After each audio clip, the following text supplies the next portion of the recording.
So I'm so excited to introduce one of our alumna from the Texas McCombs MBA program.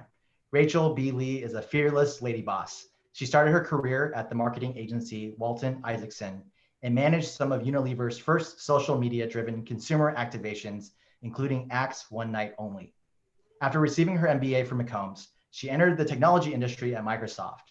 And there she led branding, social media and content strategy, blog and influencer communities, podcast, experiential, and more for the Microsoft Partner Network, an ecosystem of 300,000 small to enterprise-sized businesses digitally transforming the world.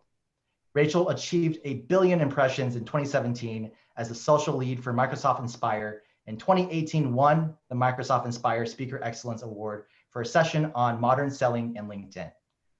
Her multi-million-dollar brand repositioning and messaging strategy for the Microsoft Partner Network still reaches millions. Rachel is currently a Gartner Senior Brand Manager, leading Software Advice's brand and marketing strategy, which is all about helping small businesses find the right software through human conversation. She's the branding expert for Standout Authority, helping people build their influence on LinkedIn and supporting our graduate students as an industry career consultant. Thank you, Rachel, so much for giving back and sharing your time and expertise today on the topic, free speech in the digital age and how it influences your personal brand. Really excited to learn from you. Thank you so much, Daniel. It is such a pleasure to be here and represent the University of Texas, Austin. I first want to say that today's presentation is representative of my own thoughts and not my employer's. So this week is Free Speech Week. What is it all about? Well, it's about the First Amendment to the United States Constitution, which says, Congress shall make no law respecting an establishment of religion or prohibiting the free exercise thereof, or abridging the freedom of speech or of the press, or the right of the people peaceably to assemble and to petition the government for redress of grievances. Free speech is not just about the protection we have from the government to say our views and beliefs. It's also about how we communicate with each other. How has our communication evolved over the history of time? Let's take a look a little bit. All the way back to 30,000 BCE, we would communicate with each other through cave paintings and stone carvings. We'd use carrier pigeons to take messages and send them long distances, and marathon men to go over miles of the desert. It wasn't until 1650 that the newspaper was invented, taking a piece of paper, writing words, sharing knowledge with our communities. In the 1800s, the telegraph and telephone was a huge, massive change to how we communicated, using words to listen and spread messages far and long. It's only in the last 120 years that we've seen such fast advancement and new ways of communicating with each other. When the TV came into existence, it brought about a way of seeing visuals and words and understanding human expression. And the most shocking thing is that the internet was actually invented only 50 years ago. Can you believe that when you think about carrier pigeons? There has been no greater advancement or historic moment in our lifetime than the advent of the internet. In 1994, those three letters, World Wide Web, came into existence. That's younger than me. The World Wide Web forever has changed the way in which we communicate with each other, the way in which we understand each other. Before the World Wide Web, there were sources of truth. It was simpler. There were fact checks and reality checks. There wasn't fake news. The World Wide Web has created a whole new world of blogging and social media and mobile devices. We now look at screens to communicate with each other instead of listening and having human conversation. The power of your mobile device gives you the power to be a reporter and a news outlet. How many of you seen the new film, The Social Dilemma? The digital age is not just controlled by humans. It's controlled by computers and algorithms and artificial intelligence. One of my favorite quotes from this movie, any sufficiently advanced technology is indistinguishable from magic. We are less in control than we've ever been, which means we must be more careful than ever before. After all, is magic real? Is it fake? Or is it just your perception? Free speech in the digital age doesn't mean you can say anything you want. This is Kate Lemire. She's the marketing director of Barry's Bootcamp, one of the most renowned fitness institutions in the world. She's an Instagram influencer and the founder of the 4%. She says, everyone is entitled to their own opinion, creators and consumers alike. But if you have a platform, you also have a responsibility to disseminate information that's accurate and serves the audience. Perception is reality, and everything you say creates your brand and makes or breaks the digital community around you. As Spidey says, with great power comes great responsibility in the digital age. When you think about the power of your free speech and the tools we have available in the digital revolution, we must go back to our core values now more than ever before. At the University of Texas, Austin, these are the 5 values that define this institution. And quite frankly, I think all of us can relate to it, whether UT, alum, faculty, or student. Learning, creating a caring community. Discovery, the ability to expand our knowledge and human relationships and the freedom to seek it and express it. Leadership, excelling with integrity and having this no fear mindset. Nothing is impossible. Individual opportunity. Do we have diverse people and ideas and one community? Most importantly, responsibility to serve as a catalyst for positive change. We say at the University of Texas, Austin, that what starts here changes the world. Well, I'm here to tell you that what starts here will change the world if you understand that your voice and your personal brand has a great responsibility. If you come from a place of understanding, empathy, listening, openness, and selflessness, you will create a personal brand and become a leader that others respect and follow.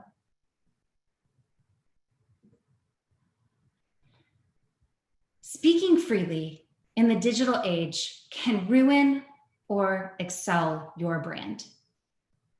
First, let's level set on what a personal brand is all about. This is from Mark McDonald. He is a Gartner VP analyst. His definition, a personal brand is the context people use when making judgments about your messages, actions, and requests. It is how they hear you and how you encourage them to take action. So essentially, your personal brand is how you see yourself and how others see you.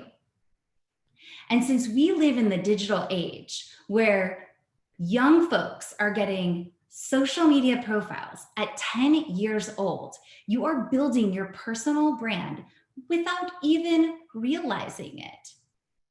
You may think you are something, but if others do not see you in that way, it doesn't matter. As Jeff Bezos says, your brand is what people say about you when you're not in the room. I hate to break it to you. This isn't the age of carrier pigeons and TVs. This is the digital age. Everything you do is tracked, monitored, and remembered.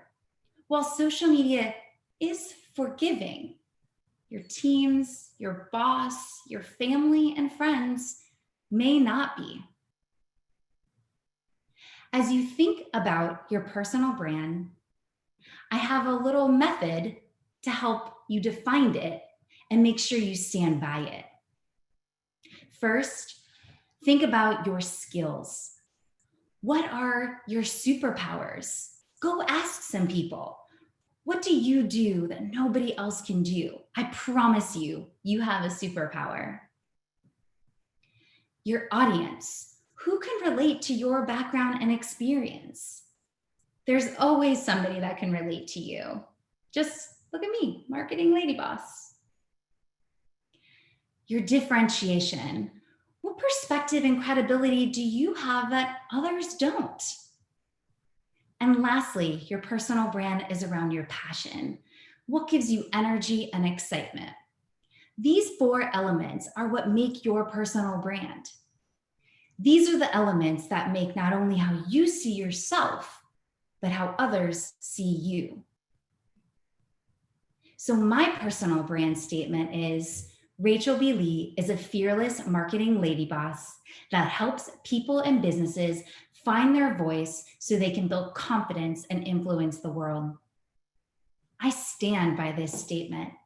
I think about how I'm doing this every day with my teammates, with my boss, with my family. I think about how my words and actions are seen by others. I'm thoughtful of what I say and when I say it.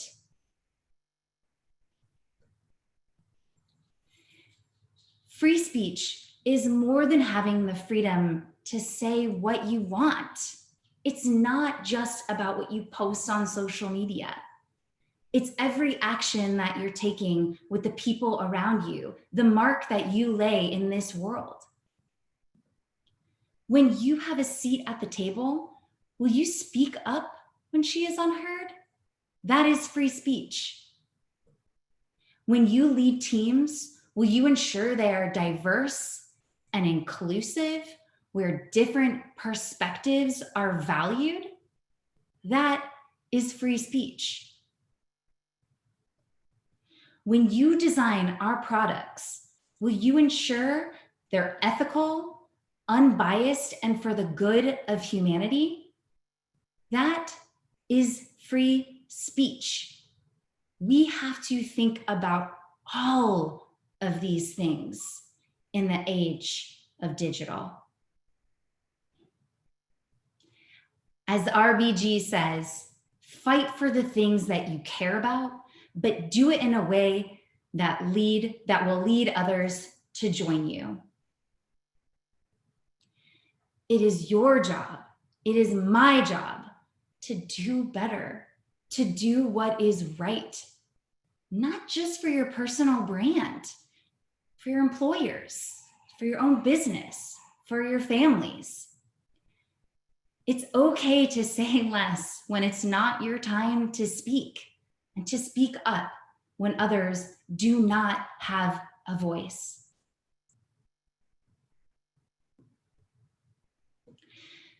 Free speech as a professional comes with great responsibility in the digital age.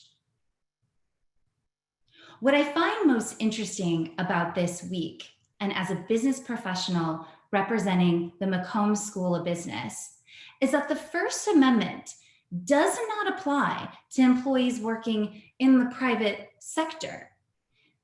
Think about that. Many of you work in the private sector. Private employers are legally allowed to reprimand or terminate an employee for engaging in inappropriate speech, so long as their reasoning is not discriminatory. There are other local laws, state laws that can protect your free speech beyond the First Amendment, but we need to be very careful. We need to protect our employers and ourselves. We cannot say free speech and the First Amendment right is the ability to do whatever you want. We must do better.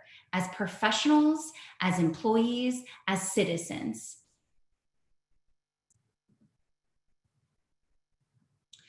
Here are some guiding principles to protect your personal brand in the digital age.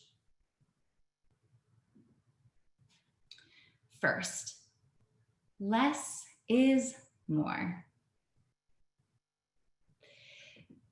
Be strategic in what you post, when you post, and how you post it. Do not get caught in the addictive patterns that the social media platforms and companies have created. If you saw The Social Dilemma, the people that created it didn't even mean to create this addictive pattern, this world that we live in. You don't have to post every day. You do not need to sit in a corner at school watching Instagram feeds and Instagram stories all day. You don't need to be scrolling LinkedIn looking for jobs and blanketly messaging people. That's disrespectful and, quite frankly, not going to help your career or your brand.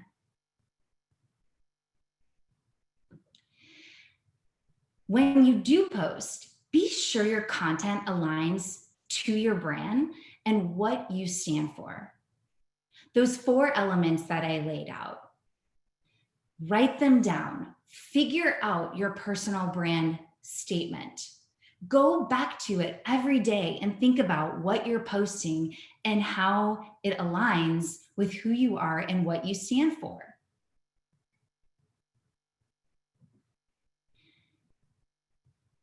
Be clear on what you say and how it represents or doesn't represent your company. It is not true that if you say something on Facebook and just because that's not a professional profile, that your company won't look at it or you won't get in trouble. Less is more. An example of protecting your thoughts and yourself is putting a message like this on your LinkedIn profile. You can see I have note, my thoughts and views are my own and do not represent those of my employer. This was not only a request by my employer, it's also a way of me protecting myself. And guess what? Most people do not realize that they should do this. Take a hint today. This is Bo Smith, the former director of Microsoft's brand strategy. And he says, there is no longer separation between personal and business. There's not free speech without consequence. The lesson is to think before we speak and be prepared to take full responsibility for our words, because the world will love you or hate you. Probably nothing in between. And that truly is the truth. The next guiding principle: take calculated risks. Always go back to your personal brand and our core values. Think about what is worth it. What will you stand by and live and die by? Be smart. Use strategy in building your brand and what you say. Absolutely stand up for what you believe in, but do it smartly. I am so tired of people ranting on social media and thinking it is their platform to do and say whatever they want. Express yourself in a way that everyone can listen to. We can respect each other and understand. Come from a place of empathy and compassion. Be very aware of your company's policies. Know your do's and don'ts. And if you do not know, ask.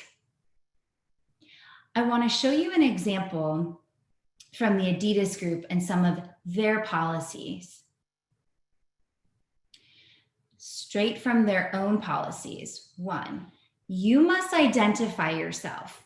You can use a disclaimer like the posting on this site are my own and do not necessarily represent the position, strategy, or opinions of the Adidas Group and its brands.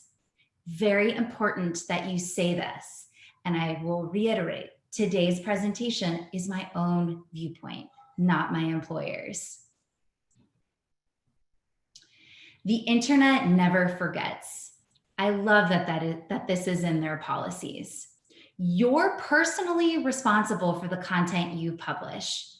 This means everything you publish will be visible to the world. Common sense is a huge factor here. Maybe a little less could go a long way. Think about your consequences. Remember, using your public voice to trash or embarrass your employer, your customers, your coworkers, or even yourself is not okay and not very smart. I didn't write these. This is from the Adidas Group. I don't care if you own your own business, you're a student, or what you're doing. These are great guiding principles to protect you.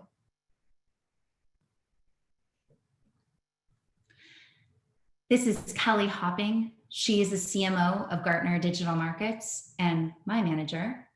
She says, a company has a higher order responsibility to share facts only or risk putting their business and brand reputation behind potentially divisive points of view. We as marketers and professionals have a responsibility to speak truth based on the best of our ability and access to data-driven insights. We must take calculated risks. We must stand up when the time has come. We must do it smartly, facts-driven. Third, create human connections. Let's use social media to connect in more human ways. I don't even think something like 6 degrees of connection really exists anymore. I'm about one connection away from a presidential candidate practically these days. It's incredible the power that social media and the digital revolution has given us. But let's use it in a way to be more human, to enhance our relationships, not divide us. It is not about your follower count and how many likes that you got and how cute your selfie is and what filter you're using. It's about spreading a positive message. It's about connecting us more so we can create a better world.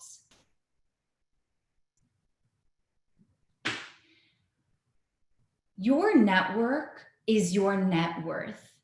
I was taught this by Joe Rowley, who's one of the leading social selling marketers out there. And every connection is a connection. It's not a sale. It's not a lead.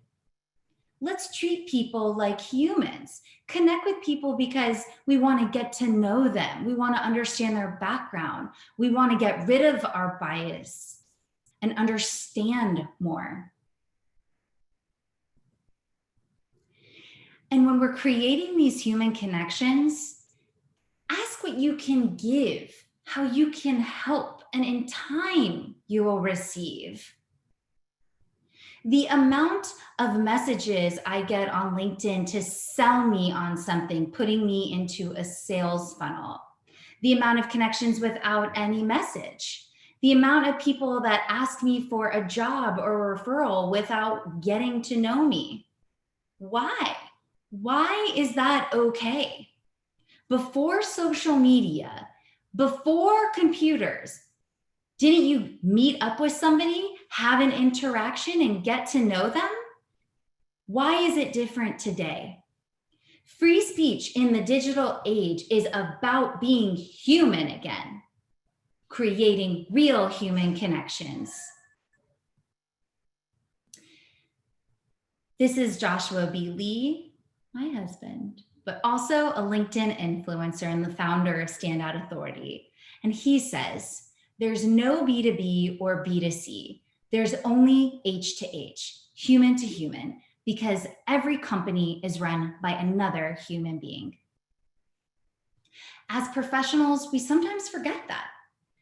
On LinkedIn, you not only represent yourself, but also your company with each and every post. So be authentic and be careful.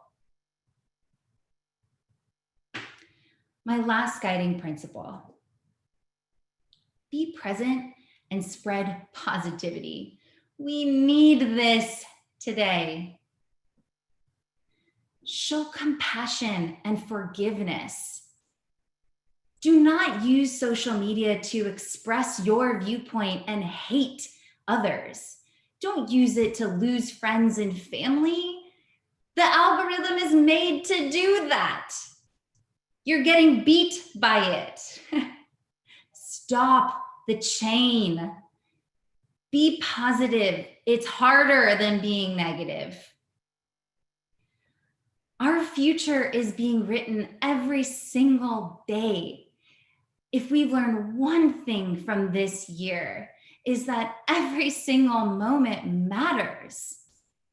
We are experiencing the greatest revolution and evolution in history. You are lucky to be a part of this moment, and it is a critical moment to our civilization. Our human brains cannot process the advancements that technology is giving us. We do not know what the future holds. 2020 has shown us that more than ever before. Let's use this moment to be present and to spread possibility. Because you are the future. We are it. Be the change you wish to see in the world. If you don't like racism or you don't like the lack of inclusion in your company, then do something about it and be positive and forward thinking. It is your right with the First Amendment.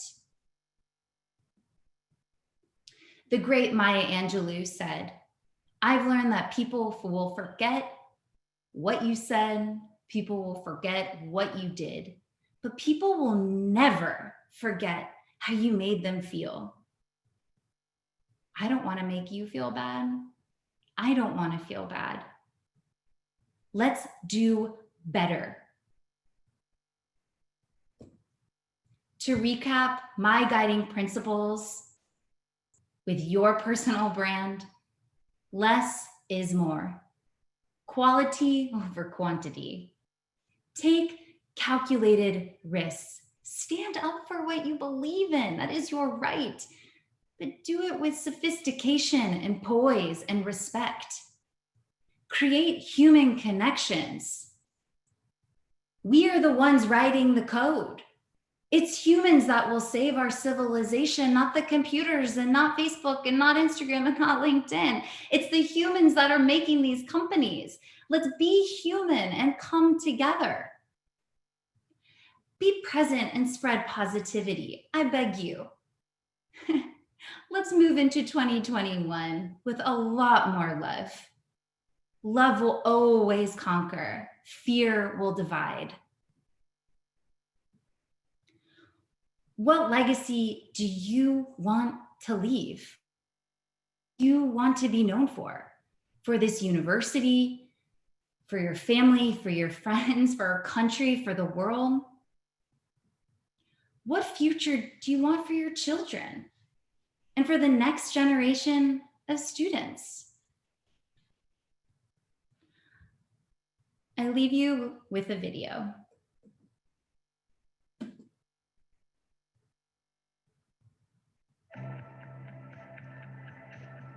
Once upon a time, there was a young basketball player who had dreams of becoming one of the greatest basketball players of all time. My name is Kobe Bryant.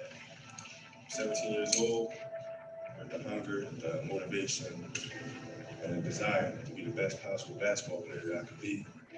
He works day and night, every day, for years and years and years and years and years. As time went on, 20 years had passed. And he felt that he had accomplished all that he set out to accomplish. But what he come to realize is that the goal that he set out initially of becoming the greatest of all time was a very fickle one. And when he realized that the most important thing in life is how your career moves and touches those around you and how it carries forward to the next generation. But he realized that's what makes true greatness. The story would be about transformation of a kid looking inwardly to then growing up and understanding the importance and the power of looking out. It's a great feeling to know that you set a goal for yourself and you were able to reach that goal and to not get down. If I had the power to turn back time, I would never use it. I don't think about it. Because then every moment that you go through means absolutely nothing, but you can always go back and do it again. So it loses its flavor, it loses its beauty, and things are final, you know, moments won't ever come again. To be able to have the power to go back and re-experience those things, it's silly to me. When you take that jersey off for the final time, how do you think you're gonna feel? Very at peace with it, and I'm very thankful, you know, for the 20 years that I've had, and ready to go.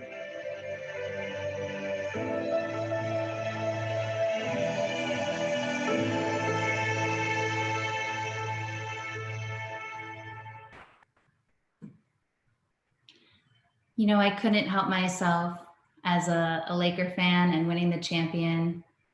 Thank you, Mamba. But his words are so clear. His legacy is more than any of us could ever imagine. So with that, thank you so much for this opportunity. Rachel, thank you so much for just sharing incredible insights and love the guiding principles. I think you really offered some tactical next steps for our listeners today, for our students, faculty, staff, and alumni. Got a few questions coming in. Just a reminder, if you're joining us live right now, there's a Q&A button that you can click on the Zoom toolbar, and feel free to submit a question. We're going to spend the next few minutes with answering some of these questions. So first question that came in, Rachel, is any advice for job hunting in the digital age? Should I make my accounts private? And so if I would maybe to also interpret a little bit of that about this is, Rachel, I haven't done a good job managing my personal brand before this presentation. You have changed my life. How do I, manage this? What do I need to do? Do I need to hide? How do I edit? Right? Or what should I do? So. Making your accounts private is certainly a personal choice. I would definitely not have a LinkedIn profile that is private. That would actually look poor as a professional. If I was recruiting and I looked you up and you didn't have a profile, I would be concerned about your capabilities. I think that, listen, my Facebook profile was created in high school. I have pictures on there that I'm probably not the most proud of. Facebook was whenever, I won't even age myself. I don't have any of my profiles on lock except for TikTok because I'm still unclear and I'm just an observer on that one. But I think that you can't go back in time. If there are things on your profiles that are really poor or bad, surely go delete them. What you can do is focus on where you're going now. Think about that LinkedIn profile first and foremost. You could take a look at mine, please. I encourage you, whoever that asked that question, please send me a connection request with a personalized invite. Take a look at some of those best practices and really think about the content that you start to put out there. Facebook for me is still a very personal community, but I'm still very mindful of what's put on there. Twitter for me is more professional and it allows for some two-way conversation in a business sense, especially in technology. I am constantly evolving my channels. constantly checking them. I don't necessarily delete things, but I'm always adding and evolving. So the best thing that you can do now is work on that LinkedIn profile and really start defining your brand and making sure that you represent yourself as best as you can today and moving forward. Thank you so much, Rachel. There's something that you touched on I thought might be good to expand on a little bit. You have multiple channels that you've shared that you currently use and use them in different ways, some personal, some professional. It's a lot to manage. And how do you find the headspace to, like, how much time are you spending just trying to even strategically think about how you curate your personal brand? I do not spend that much time. And I can spend a lot more. And this goes back to less is more and being strategic. I have made a very concerted effort over the past few years to invest my time into LinkedIn. I post a few times a week. I make sure I'm commenting and liking. I do make sure every day I get on and at least comment on a post and like a post and share. And it is amazing how a little bit here and there will keep you relevant and on people's minds. Twitter, I don't do it every day. I should, but I don't have time. And that's okay because I post what I feel like is important. Instagram for me is honestly has a more personal channel. I could do a much better job in making it represent my brand, but that's not what my primary job is. I'm a brand manager and I think about software advice all the time. And what matters is that the perception from you, Daniel, and the McCombs community is, wow, look at Rachel's brand. She's out there because I pick and choose things smartly. I create blogs that are smart. I go to events. I speak at places that show my brand at the right time and in the right moments, and it goes a long way. That's great. I love your answer. And you're right? I think when I think about the times that we run into each other in Austin at the types of events, it's very much consistent, right? And there's this constancy, right? As we think about like the 3 C's, right? Yeah. Here's another great question. This is a long one. Okay, so it's not always what is said that affects one's brand. How a person looks speaks too. For example, the first thing one typically sees is race, how one wears their hair, perhaps their sexual orientation. It's no secret in today's civil and political discourse that who a person is matters in brand marketing, personal or not. Where do we draw the line? And furthermore, how can a person whose very being goes against the grain protect their personal brand and still have marketability? Yeah. I think first and foremost, each person needs to check their unconscious bias. If each of us realize that you're judging somebody based off of their hair, you're judging, you need to have that awareness. You need to do unconscious bias training. If everybody actually did that, when you have those moments where you're about to judge somebody, you say, don't make that judgment, Rachel. And I do that every day. If somebody's not talking in a meeting, why aren't they talking? They're an introvert. Rachel, you need to back off. They're different than you. I'm constantly checking myself, but most people don't do that. Most people judge because that's how our brains are wired. So first and foremost, I encourage all of us to really think about the bias that we have, start understanding your blinders because all of us have them, and know when that blinder is coming into effect and you're judging somebody before getting to know them. Each of us has a responsibility to ask questions, listen, get to know people before we make judgments. If we don't do that, we will continue to live in a very divisive workplace that isn't really inclusive for everybody. I think on the same token, you are your brand. You need to be you. I'm a lady boss. I stand by that. Sometimes it pisses people off. I've gotten the feedback, she's a little direct. I've heard it all. But you know what? I know who I am. I'm kind, I care, I have deep values, back to those core values. And I know that I am doing good things for this world. And at the end of the day, that's the best that we can do. Thank you, Rachel. I think that speaks so much to what you touched on in your presentation about the humanness, right, of that, not just of a connection, but really how we pause. And as we check that bias, think about, who is this person in front of me? They're a person, they're a human. And there's something about that that I think gets lost as we've gone digital, especially as we're in this virtual environment. It's a lot. You have to be much more intentional about that moment and that, right? Yes, yes, you have to, that word, intention. It's being intentional about the relationships that we're creating. You know, pick up the phone and stop texting people.